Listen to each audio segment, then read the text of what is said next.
এটা একটা ভয়ঙ্কর শব্দ। এটা এমন কেউ বলে যে সম্পূর্ণ শেষ হয়ে গিয়েছে। এই সূরাটি শুরু হয়েছে কিছু অপরাধীদের প্রতি কয়েকটি ভয়ঙ্কর ঘোষণার মাধ্যমে। ইনশাআল্লাহ তাআলা এই সূরাটি পাঠের মাধ্যমে সূরা মুতাফফিফিন আমরা প্রথমেই এই শব্দটি নিয়ে জানব। এরপর আল্লাহ চাইলে এর সাথে সাথে এর আগের সূরার সাথে এর সম্পর্ক নিয়েও আমরা জানব। আমি ভুলেই গিয়েছিলাম। আসসালামু আলাইকুম রহমতুল্লাহি তাআলা ওয়া বারাকাতুহু। যাই হোক, তো এবার প্রথমেই আমরা জেনে নেই মুতাফফিফিন শব্দের অর্থ কী। ওয়াইলুল লিল মুতাফফিফিন। মুতাফফিফিন শব্দটি তাফফাফা শব্দ থেকে এসেছে। প, ফা এবং ফা। মুতাফফিফ শব্দটি দিয়ে বিশেষ এক ধরনের মানুষদের বোঝানো হয়েছে। এমন কিছু মানুষ, তারা যখন ব্যবসা করতে চায়, তারা যখন কারো কাছ থেকে কিছু পণ্য কিনতে যায়, তারা কিছুটা বেশি পেতে চায়, কিন্তু যখন দেওয়ার পালা আসে, তারা যতটুকু দেওয়া উচিত তার চেয়ে কিছুটা কম দেয়। আর এটা দুইভাবেই হয়ে থাকে, বাস্তব এবং অলিক। যেমন ধরুন, সেবা দেওয়ার সময় হয়তো কাউকে আপনার নির্দিষ্ট ঘন্টার কাজ করে দেওয়ার কথা, আপনার 5 ঘন্টার কাজ করার কথা, আপনি 4 ঘন্টা 58 মিনিট করলেন। 2 মিনিট আপনি কে দেখতে আসবে, কোনো ব্যাপার না, তাই না? কিংবা হয়তো আপনি কারো কাছ থেকে 200 টাকার চাল নিলেন, কিন্তু আপনি দিলেন 1.95, 200 টাকার 99% দিলেন, পুরোটা দিলেন না। কে দেখবে, কে দেখতে আসবে যে মাপে হালকা এদিক ওদিক হয়েছে? একেই বলা হয় মুতাফফিফ, যে ছোটোখাটো চুরি করে। এতটাই ছোট যে যেই ক্রেতা প্রতারিত হলো, সে ফিরে এসে বলবে না এই বাকিটা ফেরত দিন, বা তারা এই ছোট অংশ নিয়ে কথা বলতে লজ্জিত অনুভব করে, তাই তারা চলে যায়। অতএব এটা এমন নয় যে তারা বিশাল বড় অঙ্কের টাকা চুরি করেছে, কিন্তু যা তাদের নেওয়ার কথা তারা তা থেকে খুব ছোট একটা অংশ বেশি নেয়। বুঝতে পারছেন? খুব ছোট অংশ সরিয়ে ফেলে। এখন এর সাথে গত সূরার বেশ কিছু মিল রয়েছে। প্রথমত, আল্লাহ আযজা ওয়া জাল্লা আমাদের জানাচ্ছেন কাল্লা বাল তুকাযযিবুনা বিদ্দীন। গত সূরা ইনফিতারে আমরা পড়েছি, তোমরা তো দিনকে অস্বীকার করে থাকো। আমরা জানি যে দিন হচ্ছে সম্পূর্ণ অংশ। এখানে সম্পূর্ণ অংশ পাওয়া এবং দেওয়া নিয়ে আলোচনা করা হয়েছে।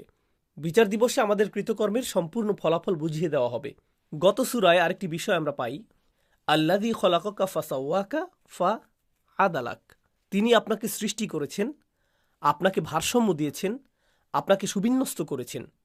তিনি কেবলমাত্র আপনাকে ভারসাম্যই দেননি, এর অর্থ এটাও যে তিনি আপনার মধ্যে ভারসাম্যের জ্ঞান দিয়েছেন। দেখুন, যে ব্যক্তি অন্যকে ঠকায়, যে মানুষকে ব্যবসায় ঠকায়, যে প্রাপ্য টাকার চেয়ে কম টাকা দেয়, নেয়ার বেলায় কি তারা পুরোটা নেয়? তারা নিজেরা ঠকতে চায় না, তারা পুরো টাকাটাই চায়। অতএব তারা ভারসাম্য বোঝে। তারা কখনোই চায় না যে তাদের পরিবারের কেউ ঠকে যাক। তারা কখনোই চায় না তাদের স্ত্রী, তাদের মেয়ে, তাদের ছেলে, তাদের ভাই ইত্যাদি ইত্যাদি তারা কখনো তাদের পাওনার চেয়ে কম পাক। কিন্তু তাদের গ্রাহকের বেলায় তারা তাদের পাওনার চেয়ে কম দেয়। তাদের অন্তরের মধ্যে ভারসাম্যের একটা জ্ঞান আছে। এই জ্ঞানের কারণে তারা বুঝে শুনেই কিছু আচরণ করে। একেই বলা হচ্ছে মুতাফফিফ। আল্লাহ আযজা ওয়া জাল্লা পূর্বের সূরায় যা বলেছেন, এটি তার বিপরীত আলোচনা করছে। আরেকটি বিষয় এখানে খুবই চমৎকার ও মাহাত্ম্যপূর্ণ, যে বিষয়টি আমি গত সূরার শেষে বলিনি। আল্লাহ আযজা ওয়া জাল্লা বলেন, ওয়াল আমরু ইয়াউমা ইযিল লিল্লাহ। এখানে তাকদিম ও তাখির হয়েছে। ওয়াল আমরু লিল্লাহি ইয়াউমা ইযিন। সাধারণত আমরা এভাবে বলি, ওয়াল আমরু লিল্লাহি ইয়াউমা ইযিন, সেই দিন আল্লাহই সিদ্ধান্ত দেবেন। কিন্তু আল্লাহ আযজা ওয়া জাল্লা এখানে বাক্যের শব্দগুলো আগে পরে করেছেন। তিনি বলেছেন আল আমরু ইয়াউমা ইযিন লিল্লাহ। এটা বলে সূরাটি শেষ হয়েছে, যা থেকে বোঝা যায় এটা হচ্ছে সেই দিন যেদিন সিদ্ধান্ত পুরোপুরি আল্লাহ নেবেন। এটা হচ্ছে সেই দিন যেদিন আল্লাহই এককভাবে সিদ্ধান্ত নেবেন।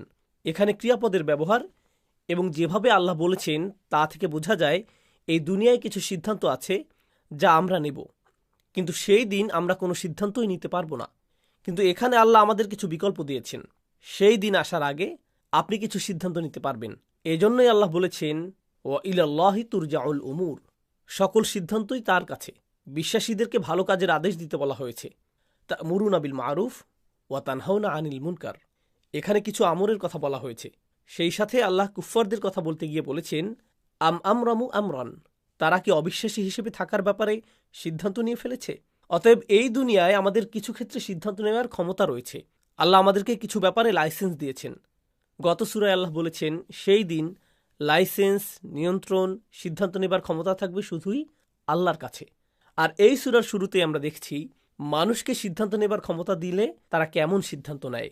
তারা তাতফিফ আল মিজান করে, যতটুকু দেওয়ার কথা তারা তার চেয়ে কিছুটা কম দেয়। তাহলে এই সূরাটি শুরু হয়েছে ওয়াইল শব্দ দিয়ে। ওয়াইল একটি আরবি শব্দ, যার অর্থ কাউকে অভিশাপ দেয়া, তার উপরে অভিশাপ পড়ুক, সে ধ্বংস হোক, সে অসুস্থ হোক, সে রোগাক্রান্ত হোক, সে ধসে যাক। এটা একটা ভয়ঙ্কর শব্দ। এটা এমন কেউ বলে যে সম্পূর্ণ শেষ হয়ে গিয়েছে, যখন তার আর বলার কিছু থাকে না, সে জানে না কি বলতে হবে। সে বলে ইয়া ওয়াইলাতা বা ইয়া ওয়াইলানা, আমাদের উপর অভিশাপ পড়েছে। এখানে